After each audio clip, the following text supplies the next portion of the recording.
Great. So this workshop is called Soil Biodiversity and Characteristics of a Healthy Soil with Ruben Parrilla. And Ruben works as a soil technology entrepreneur with NOFA whose responsibility is to develop protocols for field samples. He has 15 years of experience, relevant experience in laboratories, environmental laboratories, and is currently looking for an application for microscopes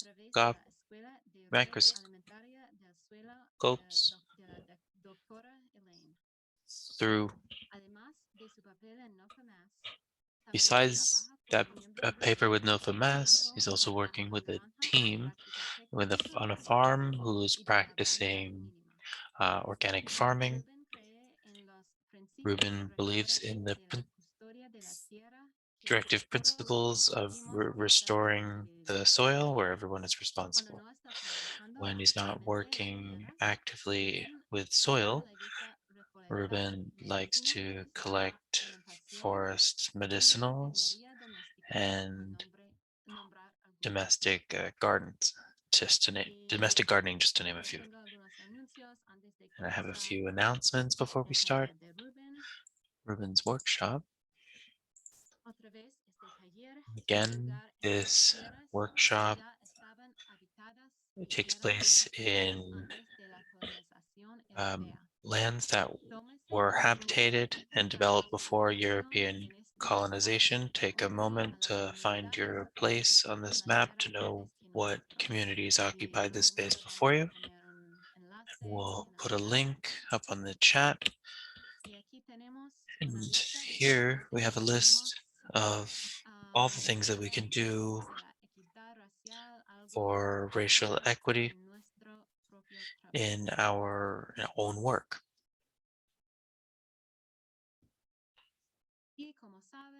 And as you know, we have Zoom norms to speak.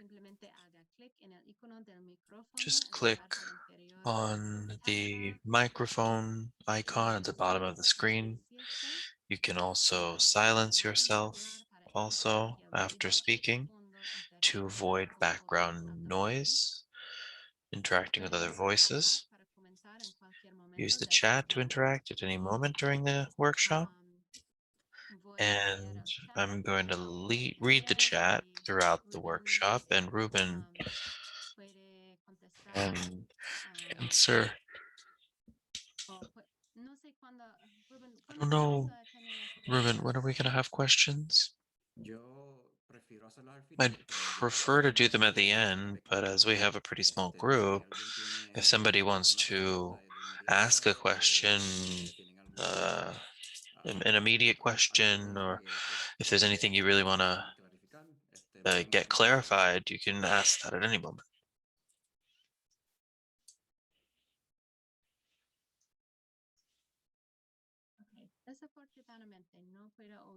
All right, unfortunately, I can't hear Ruben, but I hope the rest of the group hears Ruben.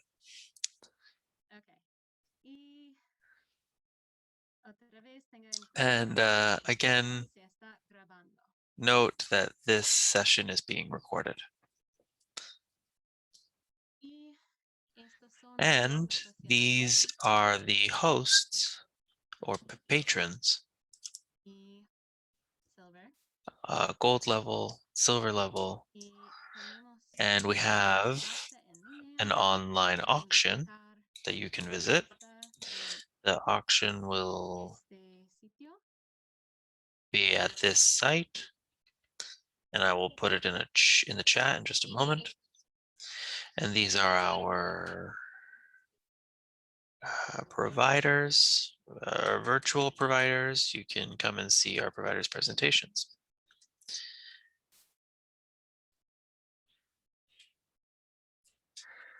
All right, that's it. We can start Ruben's workshop. Thank you, Ruben.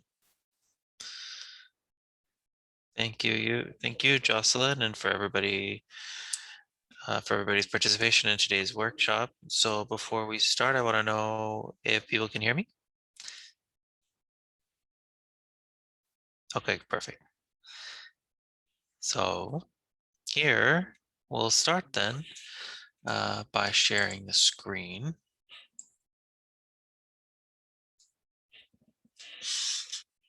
And before we start, I wanted to make a couple announcements that this workshop is basically for people who want to learn about what is the easiest way to find certain characteristics in your soil to know then what healthy soil is made of. And I mean, this workshop is really for anybody um, in such a, in a way that we can talk about such a small detailed thing. Um, Here we have in this presentation that we can see that it's important to recognize the different aspects that a healthy soil are composed of. In this scheme, I'm showing you different aspects of healthy soil. In this way, we can chat in more detail the parts of a healthy soil.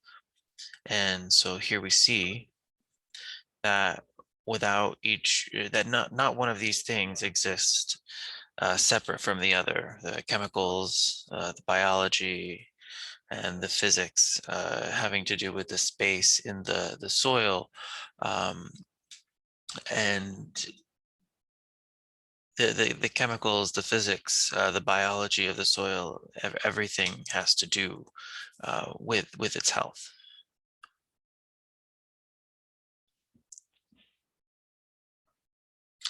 So here you can see an image that's pretty famous, that's shared all over the world. And here it shows the soil food network. And we're going to look in more detail through the trophic layers of the food chain. And the trophic layers are different phases where you see different animals, right? So the first level, first trophic level, are the plants. These are the photosynthesizers. Oh, sorry, photosynthesizers. And these are responsible for sharing all of the food to the soil, and these feed the second trophic level, which is composed of decomposers, um, parasites, pathogens. These are the bacteria,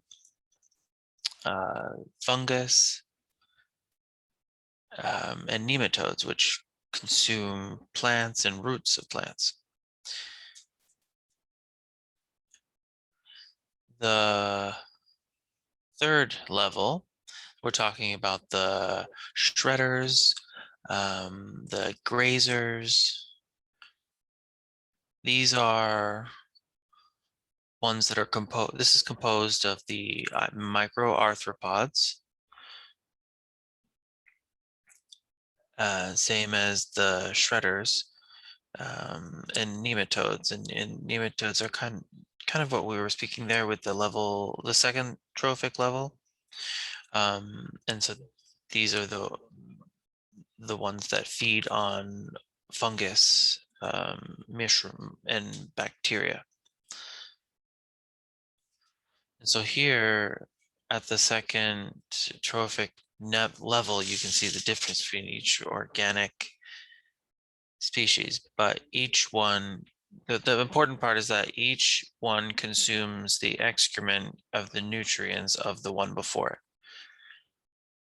And this continues through all the phases of all the trophic levels. The fourth trophic level is composed of microarthropods, which are the predators, nematodes. And as you know, there's a pattern here, as I've already mentioned, that These are in charge of consuming the third trophic level. And so their excrement is also converted into soluble nutrients for plants. And the fifth and highest trophic level, we're not going to go into much detail about this, but maybe if there's something that we want to discuss a little bit. So now we've identified the fifth, all five trophic levels, their importance within the ecosystem, and now I can give examples of this in the field. So this workshop is talk about how we can use these methods, easy methods, with any kind of devices, any kind of laboratory to observe them, in order to observe and see what is a healthy soil. And we'll go through different examples also so that you can see the key differences.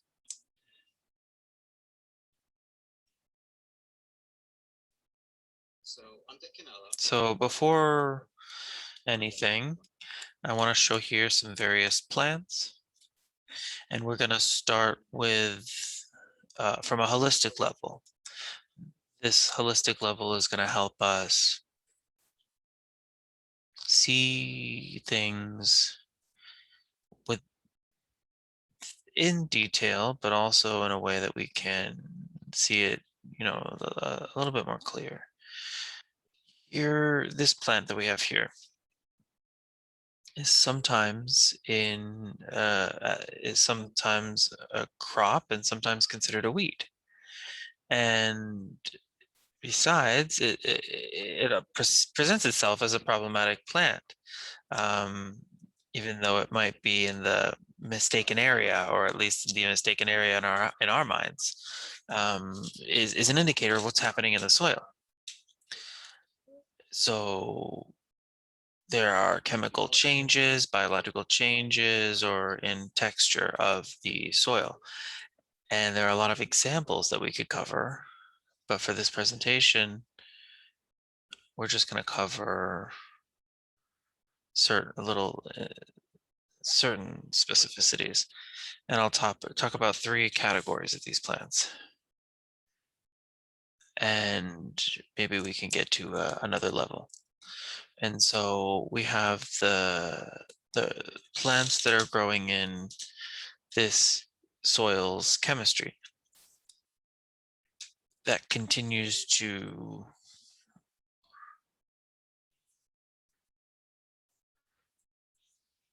these plants are an indication of formation of a hard layer in the soil. These are what they call in English. I hope the interpreter understood what courtesy plants were. Yeah, the plant. And so the plants that we have,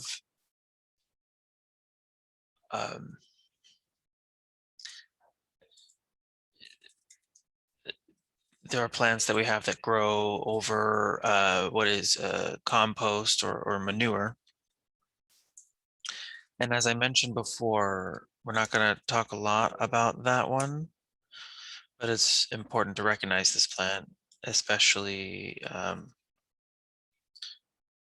maybe we're wanting to know why it is that these plants are the first line of understanding the chemical changes in the soil, because the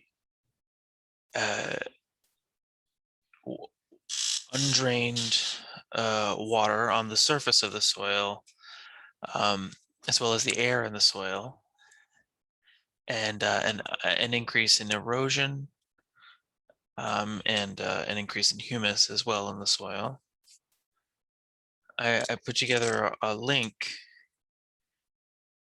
so after this chat, I can send you more information, and I'll have more information on that list than you can find here. There's good resources for reading and for finding more information there.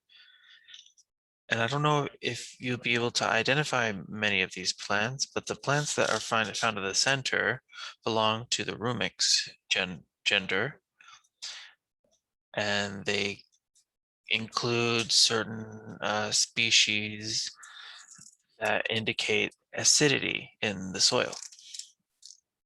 And perhaps you can see, perhaps you've seen these kinds of weeds in your soil, plants.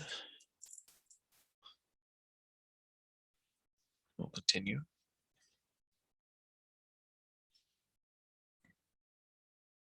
And so now that we've looked at the soil on a superficial level, so since we said we were going to look at it at a holistic level, we looked at the surface, what's happening on the surface. So now getting closer to the soil, the next image you can see worms. These worms are making its tunnels, and overall worms are good for the soil, for crops. And one of the ways in which worms are good is that they improve the physical makeup of the soil for the aggregation and porosity of the soil. And they also help with the organic decomposition of the soil. They increase the level of nutrients, nitrogen, phosphorus, and they are also in charge of getting rid of different pests from the soil. And one thing that you can do in the field as just an exercise, first, identify a place where you want to inspect a crop area, or outside of that crop area. It's recommendable to do this exercise where the crop is, and to do the following. Take out 30 centimeters and count how many worms you find, and down to 30 centimeters, depending on how many worms you find, is an indicator of the health of the soil. If you find at least 10, say, you can say that the population is in a beneficial place. And now that we're excavating by hand, maybe we can, many worms go really deep into the soil. And so there's not really a great way to get all the numbers, but this is a healthy rule of thumb to follow. And now that we've dug down, we're in the dirt, and maybe it's a good idea to keep up with the inspection. And this can be done as part of the same exercise. This is to look at the texture of the soil. Here we have an image of a typical soil.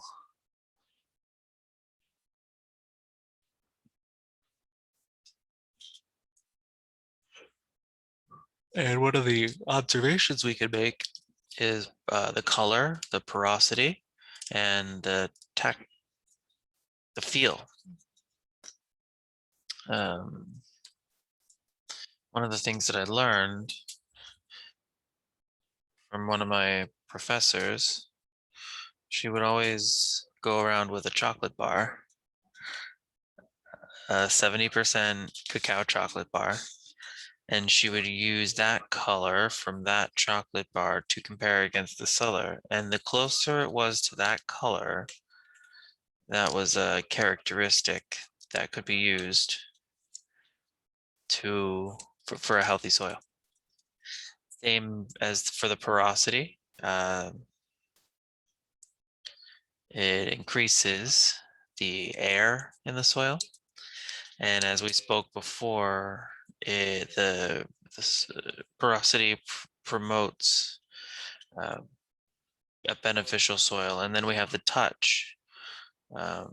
Remember that the texture in general refers to the amount of sand, lime, and silt. Sand, silt, and clay. And each one of these correspond to a different characteristic of the soil. For example, if the soil has more clay than sand, then it's going to retain more water than a nutrient dense soil. But first, you want to know what kind of soil you have to make these observations. Continuing on to the next image.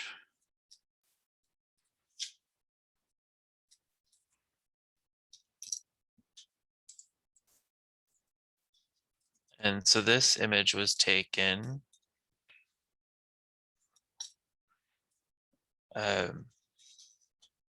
where we were removing herbs, and I thought it was a good image to show you.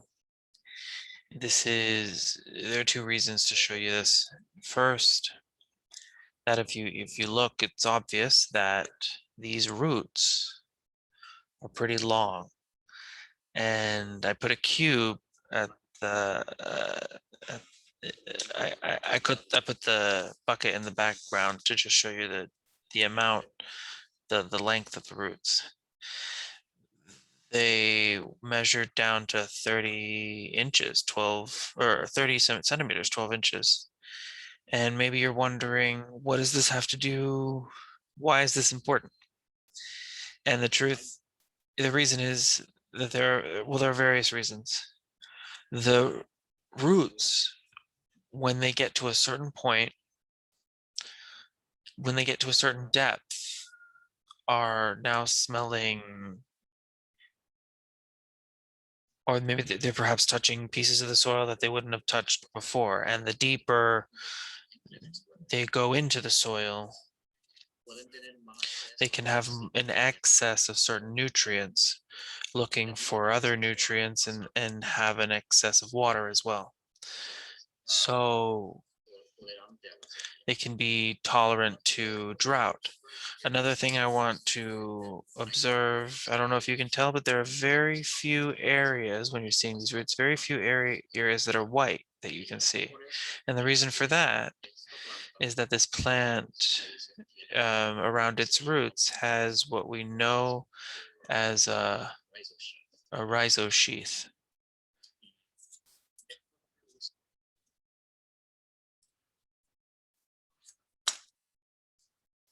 And so the importance of this sheath is that it's created by the plant. And these are, even though they're made by the plant, the plant along with certain organisms form this sheath. Um, uh, Same as the deep depth of the roots. There's a moment during a tolerance of drought where there's a cap, a layer where these organisms we discussed before in the first or second trophic layer, like fungus and bacteria, can live in this area near the roots that are the most important part.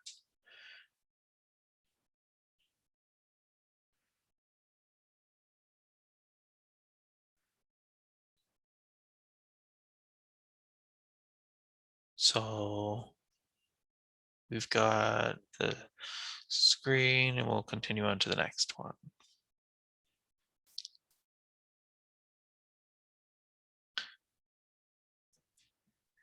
So now that we're talking about roots, I'll continue on with that topic. The second image is a plant from the legumes family, and there are various names throughout Latin America,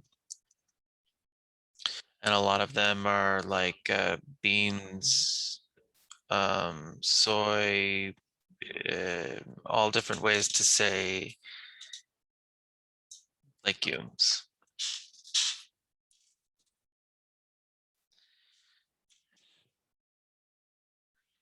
But yeah, throughout different Latin America, it's all different names, habichuelas, guisantes.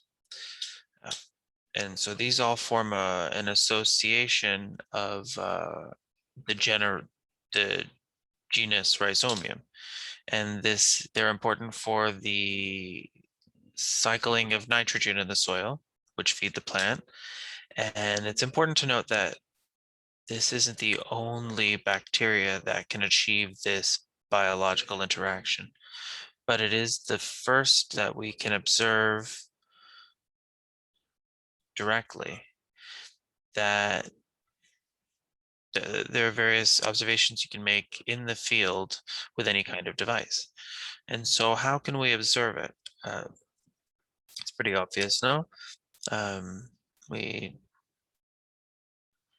When we take up the plant, we'll see that the plant has these little nodules. And the most important that we need to observe when we pull out this plant is the color, right? That this is the most important detail that we don't speak about much with these plants. And the reason for mentioning this is that this bacteria produces a molecule similar to hemoglobin. And as you know, that's the same molecule as in our blood. And that's why it has this red color. And so if you pull out a plant from this family and you look at the node and you don't find this red color, you have a parasite, which is a bacteria working as a type of parasite, and it's not allowing this nitrogen in exchange, which is really important to get this red color.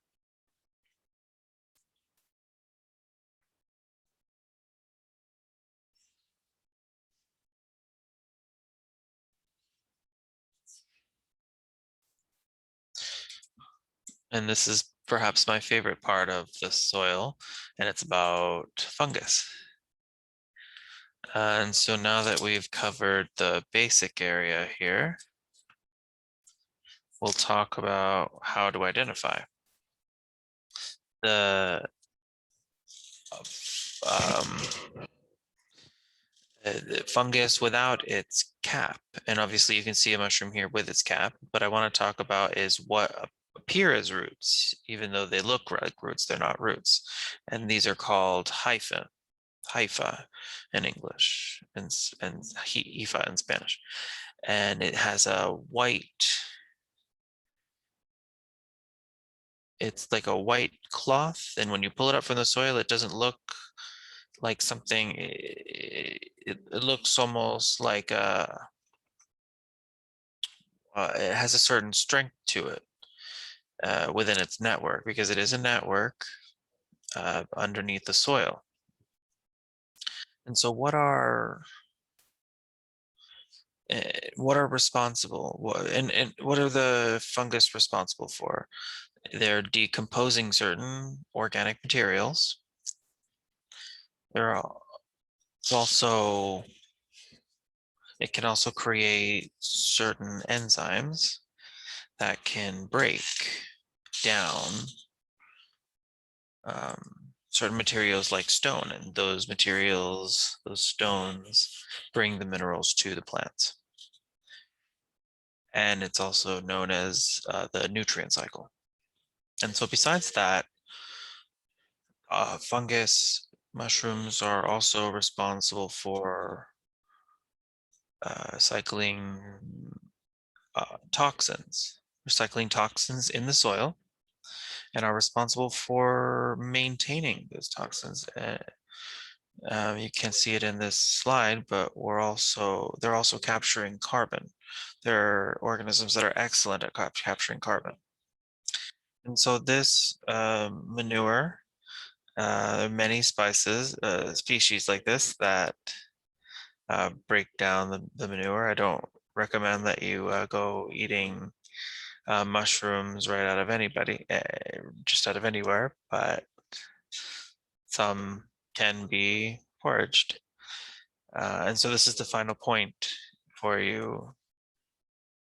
What to observe and how to observe these things. And so I think I have some time now before you might have any other question. The last trophic level, the first one that we spoke first, we didn't discuss it too much, but I would recommend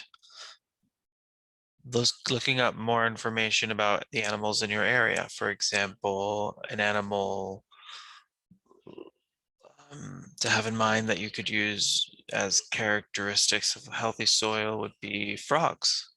Frogs are probably the first organism that are very sensitive to toxins. If your soil is toxic, you're not going to have any kind of frogs in that soil. And so there's a certain number of birds that can occupy a space depending on its level of toxins, like birds who won't be in soil that is torn up a lot. Um, and so look in your area, so different birds or animals that can be used to identify healthy soil. And I think that was a little quick, but if you have any kind of question or you'd like to speak about any other thing, here we are. Thank you, Ruben. Okay, so we could if you could put your contact information in the chat. Thank you.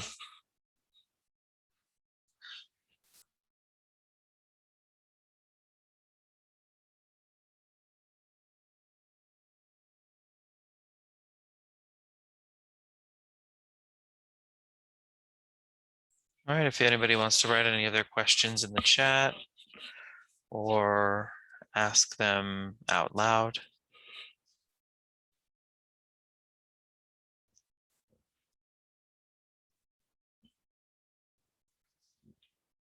You can write in Spanish or English, or speaking out loud in Spanish or English.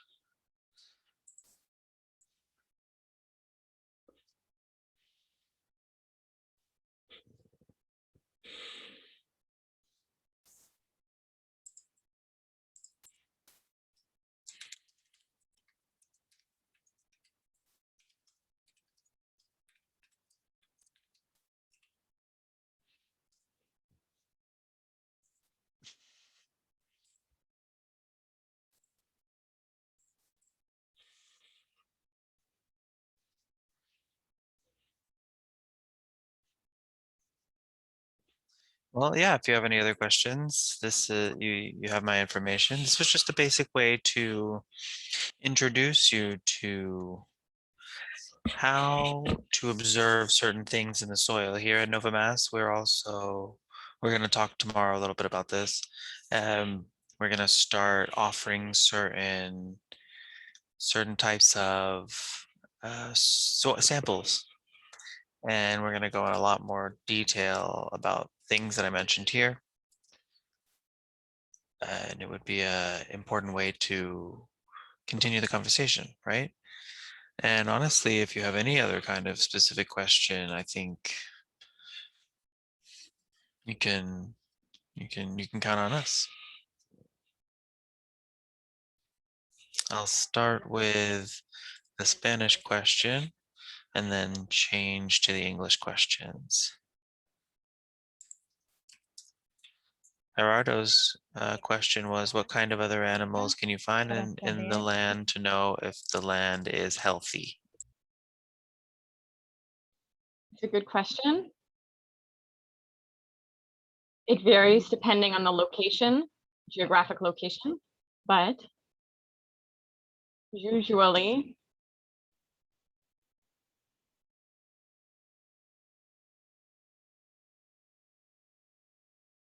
often the frogs or snakes and worms are a good signal of a healthy soil. Also ladybugs and certain types of bees.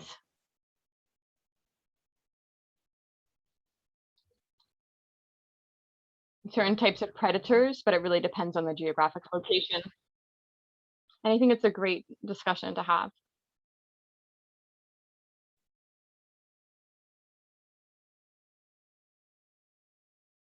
Also, that's something I could look up more information about and share it later.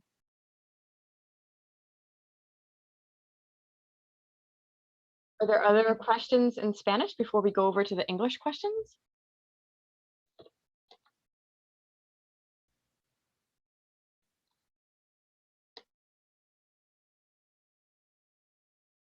One person says, thank you, Ruben. You mentioned something about soil health by number of worms. You had mentioned 30 centimeters of depth. But how wide of an area are you referring to? Yeah, the area that we're digging. It's a great question. So I'm talking about 30 square or 30 cube centimeters in all directions. Thank you.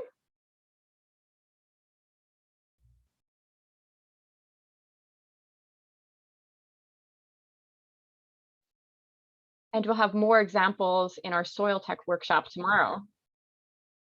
Is that, we just wanted to ask if that's part of that workshop?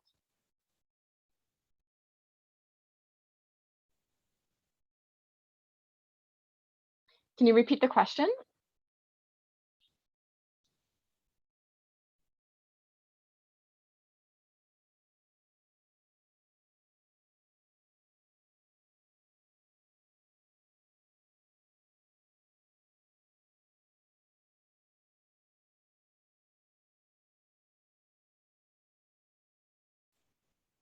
And could you please recommend a resource for what each plant that you find growing in your garden indicates about your soil?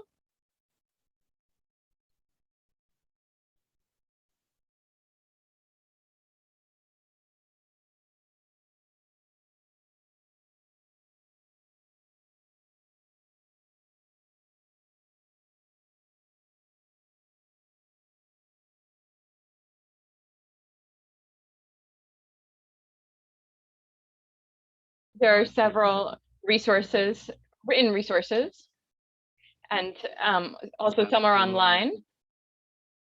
So maybe I could be in touch with Jason, and I could send that information over to Jason. So I can pull it up and send it later.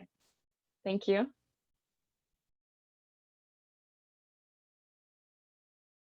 Two more questions in English. I'll read the question in English. I'll also copy the question again.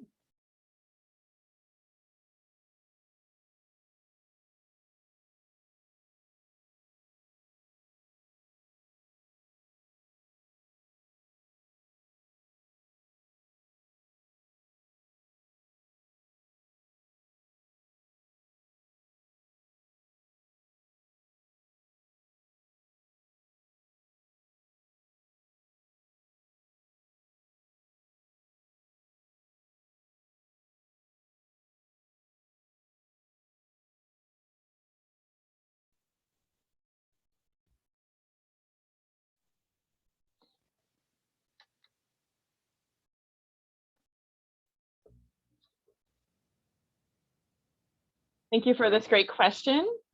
And that was one thing I forgot to mention. Now that we've identified how healthy soil works and why it's important, then the first question is how to protect the soil. And there are several ways to do that. The first thing to do is always maintain the soil with some type of plant. The first trophic level is the plants. We always want to have plants in the soil, maintain the soil with having plants, so that the plants maintain the nutrients in the soil. The second thing is to protect the soil.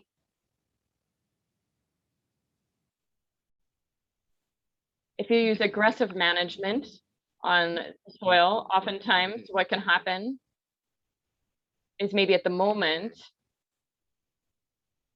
it will increase the oxygen at the moment, but after the oxygen has been increased to a certain level, then the bacteria is taking in a lot of oxygen and it converts into an environment that's really anaerobic. And when that happens, then there's more acidity. And then the soil is more susceptible to certain plagues and diseases. So to maintain the soil, we want to keep alive plants in the soil to try to not till it too much. And another thing that's really important when we're talking about legumes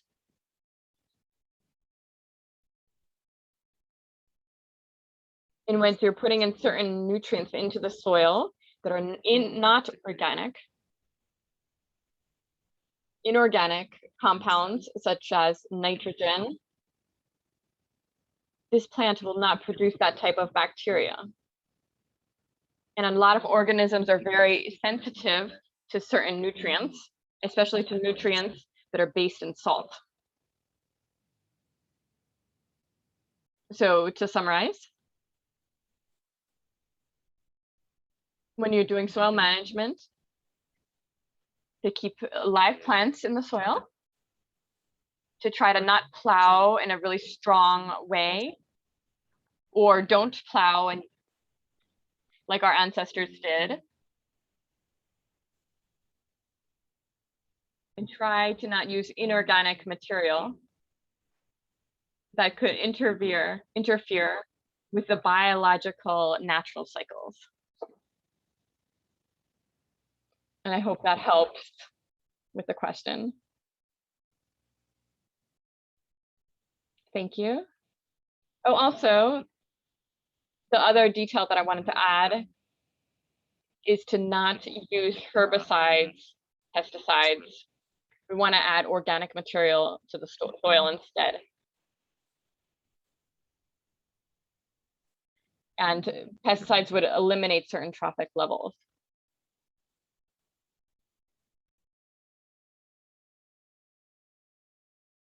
Another question is, could you speak more about the color red in the nodules of the roots of legumes?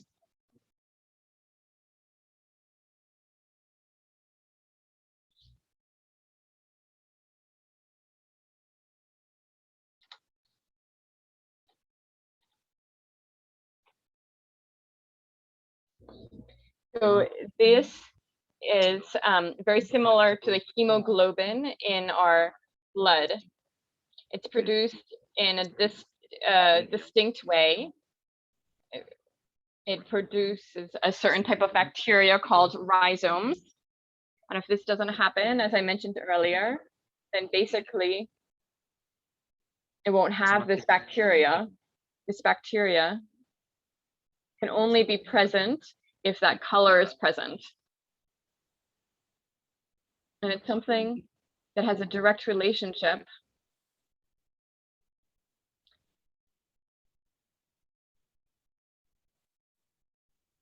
if this happens at a larger scale, then the nitrogen cycle will not occur. There are many people that use these products to put in this bacteria, but unfortunately, a lot of this bacteria is very sensitive and can only live in certain locations. So if we're going to use a product, so use it with discretion. But the most important would be that if you have a neighbor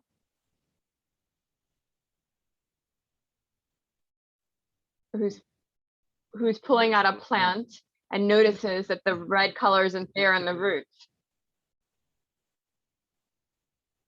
Then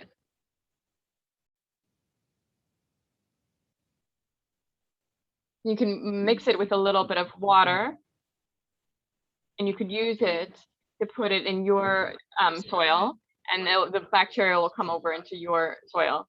But it's important to use it in a similar geographic location.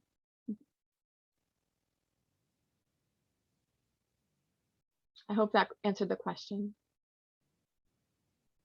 We've got another question.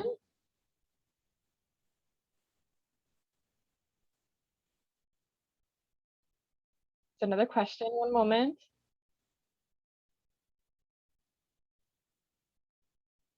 On the slide about the first level, trophic level, which is plants, can you name them and let us know more about the acidity they may indicate?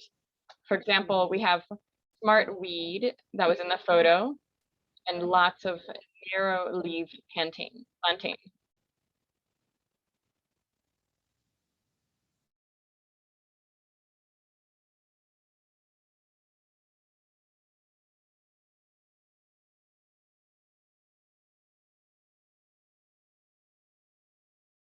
understand the question, which is there's a couple of plants that you mentioned.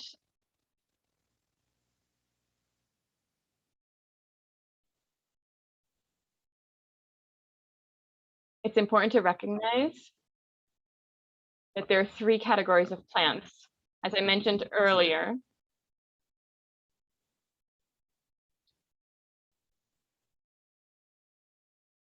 plants that are high compaction,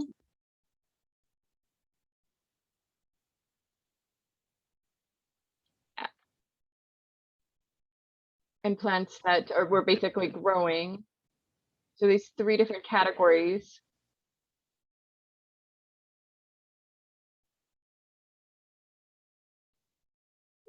If you see one of these plants from one category in your crops, that's not enough. You need to have several plants from that category. So if you have 3 plants that indicate acidity, and you've got a lot of them, then you can be like, all right, then I probably have a acidity problem in the soil. But I'll also provide some lists of certain plants, certain specific plants.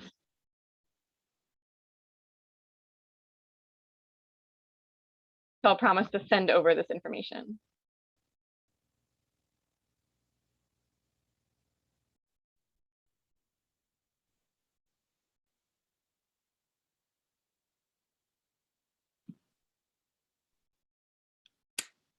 I might have missed something you were saying. There's 3 categories of plants, and then one category was high compaction. What were the other 2 categories?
So are you going to share a link or email us something that would have a list of these 3 different kinds of plants and what they indicate? Okay.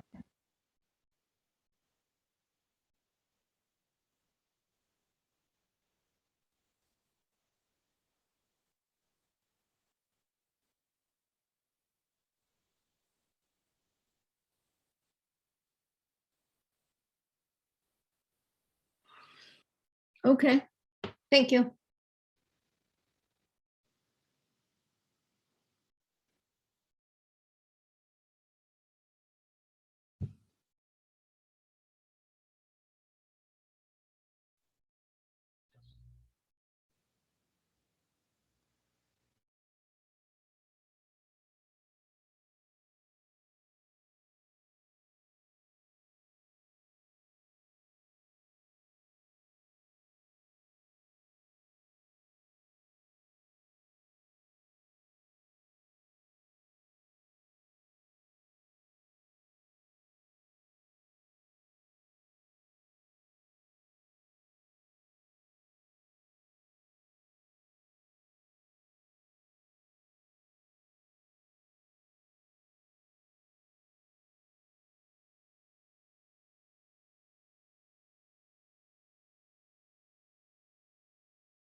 Necesario sembrar. Another question in Spanish. Is it necessary to plant legumes?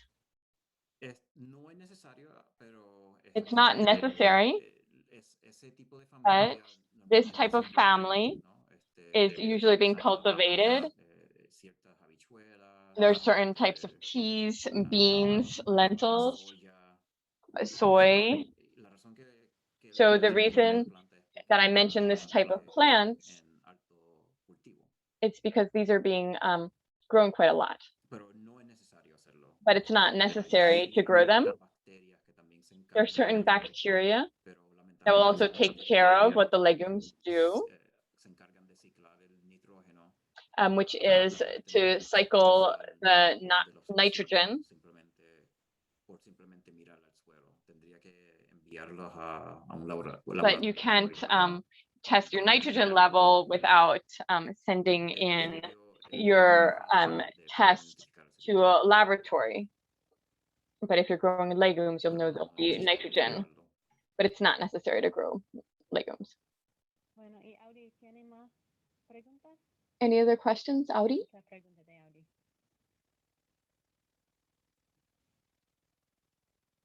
Okay, creo que no. Seems like not. All right. ¿Alguien más tiene preguntas?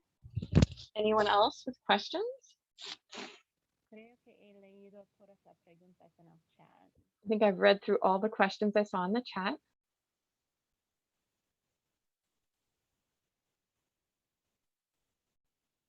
Okay, voy a leer una pregunta en inglés. I'll read a question in English. So Chris says, I just dug a pea plant root up from the first snap pea we had. The nodules are flat with finger-like projections. What are those indicating? So that to me, so there's a few things to consider here. One is, like I mentioned before, right, you will not see rhizobium if your plant already has nitrogen. So if it has enough nitrogen, you have to remember that it takes an immense amount of energy for rhizobium to actually do what they do when they cycle nitrogen, a ton of energy. So if the plant doesn't need it, it's not going to signal to the rhizobium and say, hey, you know, come and inoculate my roots and form this association with me. That's not going to happen.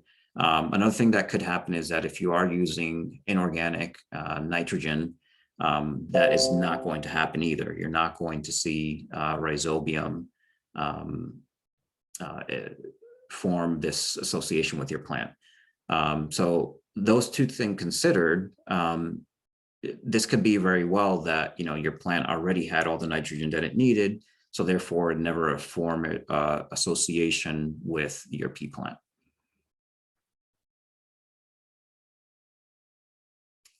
Hope that answers that. Bueno, gracias. Chris says thank you. Bueno, ¿hay más preguntas? Any more questions?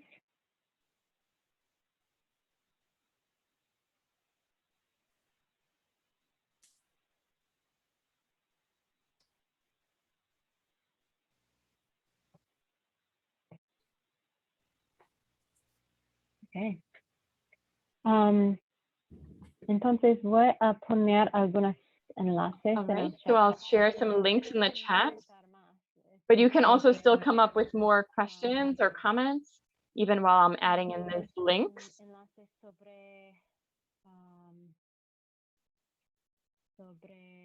la subasta y I'll share the link for the auction page and also the virtual vendors page. But please feel free to go ahead with any further questions.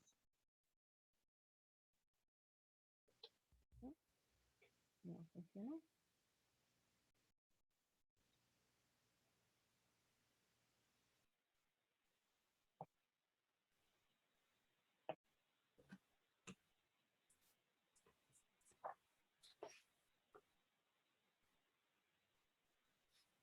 Muy bien, ¿hay más preguntas?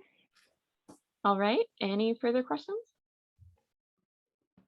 Ruben, ¿hay algo más? Oh, okay. Tenemos una pregunta más en inglés. One more question in English. Chris says, where will we find the resource list that Ruben is going to supply? Will that be part of the resources that are provided through the link, or? Oh, okay. So here's what we can do. I don't know if we have it. Hold on one second. Let me open the folder. Did you put something in the Google folder that I shared with you? I don't think I did that actually.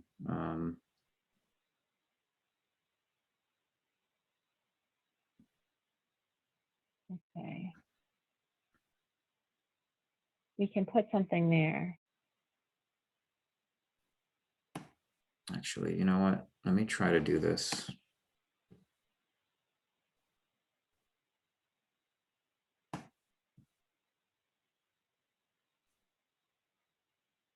I'll do this for now and see if that works.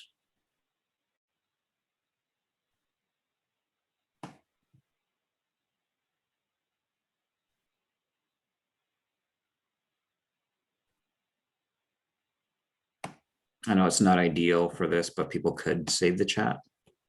Oh yeah. But I will Let me- also.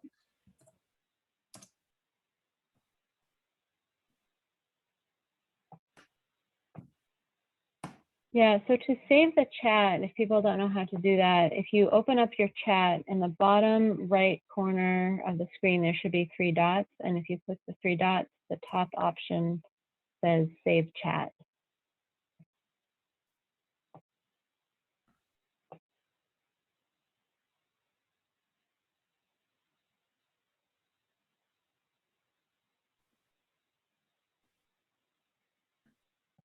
So I know that this is, I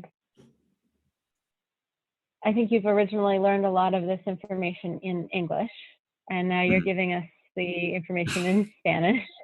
Do you know if there are resources that do share any of this type of information in Spanish that you know of? I mean, I'm sure there's something somewhere, but I know that specifically Dr. Elaine is, probably doing her work specifically in English. I don't know that that's been translated. Do you know anything about translation of some of these materials?